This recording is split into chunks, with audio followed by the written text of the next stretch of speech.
बिस्मिल्लाहि वस्सलामु अला रसूलिल्लाह। एक सवाल है हमारे दारुल इफ्ता में ये आ रहा है कि हलाला किसे कहते हैं, और क्या अगर किसी औरत को शौहर ने 3 तलाक़ें दे दी तो बग़ैर हलाले के दोबारा उसके निकाह में आ सकती है नहीं।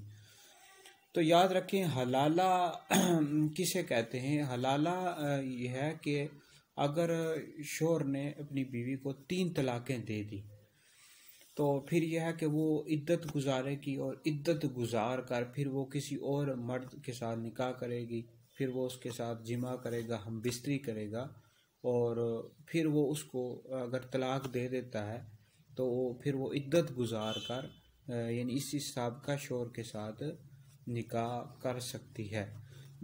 इसको हलाला कहते हैं। और ये जो लोग कहते हैं कि बग़ैर हलाले के भी आ सकती है, ये तो सख्त हराम है। बग़ैर हलाले के साबिक़ा उसी शौहर के निकाह में नहीं आ सकती। और अगर कोई शौहर यानी मर्द जो साबिक़ा शौहर था वो इसी हलाले के बग़ैर ही उसको अपने पास रख लेता है तो ये ज़िना होगा, यानी उसके साथ ताल्लुकात कायम करता है तो ये ज़िना है और ये हराम है। इसकी हरगिज़ भी इजाज़त नहीं है।